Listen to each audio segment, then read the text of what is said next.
మజాకా 3 hours 20 minutes డ్యూరేషన్తో శివరాత్రికి release అయిన ఈ సినిమాని ఇప్పుడే చూసేసి రావడం జరిగింది.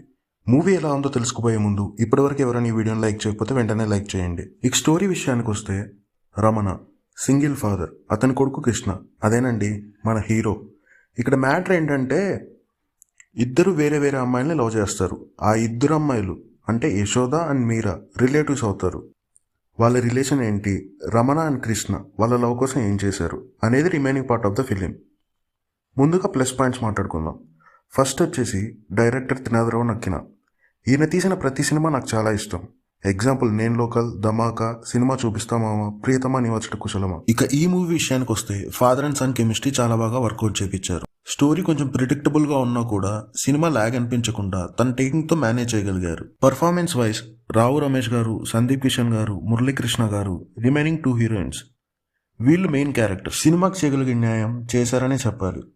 ఇక music director Leon James. BGM వరకు ఓకే కానీ పాటలు మాత్రం అంత బాగోలేవు. Next minus points.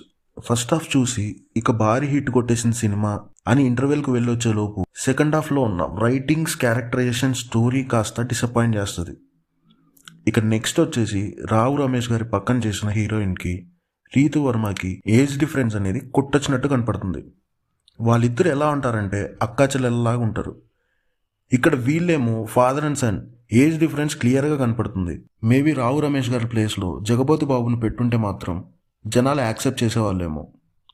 ఒక సీన్ ఎలా ఉంటుందంటే ముసలోడు పడుచమ్మాయి వెనకాల పడుతున్నట్టు ఉంటుంది. డైరెక్టర్ త్రినాథరావు నక్కిన గారు ఈ విషయంలో కొంచెం కేర్ తీసుకుని ఉంటే బాగుండేది అనిపించింది. ఇకపోతే సినిమాలో మెయిన్ మైనస్ పాయింట్ సాంగ్సే. అవి ఎప్పుడు ఎందుకు ఎలా వస్తాయో అస్సలు తెలియదు. విచిత్రం ఏంటంటే సాంగ్స్ కోసమే కొన్ని సీన్స్ పెట్టినట్టు ఉంటాయి.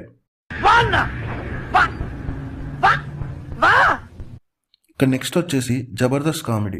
100 రూపీస్ టికెట్ పెట్టి వచ్చింది జబర్దస్త్ కామెడీ చూడ్డానికా అని చెప్పని అనిపిస్తుంది లిటరల్గా. అది కూడా పక్కన పెడితే ప్రతి కామెడీ సీన్స్కి ఇది జోకు, నవ్వాలి ఇక్కడ అన్నట్టుగా బ్యాక్గ్రౌండ్ మ్యూజిక్ వేస్తారు.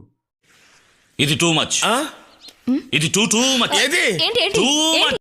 అది చూసినప్పుడు సినిమాకి మీ ఫ్రెండ్తో వెళ్ళినట్టయితే ఒకరి ముఖం ఒకరు చూసి నవ్వుకుంటారు.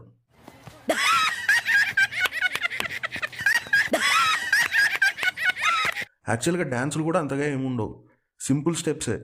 ఈవెన్తో సందీప్ కిషన్ గారు మంచి డాన్సర్ అయినప్పటికీ హెవీ స్టెప్స్ వేయించలేకపోయారు. ఫైనల్లీ సినిమా అయితే బాగుంది. లాజిక్స్ వెతకకుండా ఒక సినిమాని చూసి సరదాగా ఫ్యామిలీతో నవ్వుకోవాలనుకుంటే ది బెస్ట్ సినిమా. మనకు వేరే ఆప్షన్ కూడా లేదనుకోండి, అది వేరే విషయం. ఎనీవే, ఇది ఈ సినిమా పైన నా ఒపీనియన్. మీకేమనిపించిందో కామెంట్ చేయండి. అలాగే వీడియో నచ్చితే లైక్ చేయండి, సబ్స్క్రైబ్ చేయండి. నెక్స్ట్ వీడియోతో మళ్ళీ కలుద్దాం. అంటిల్ దెన్ మిస్టర్ మా సుబ్బాయ్ సైనింగ్ ఆఫ్. మీరు చూసిన వీడియో నచ్చితే లైక్ కొట్టండి, ఇంకా బాగా నచ్చితే షేర్ కొట్టండి.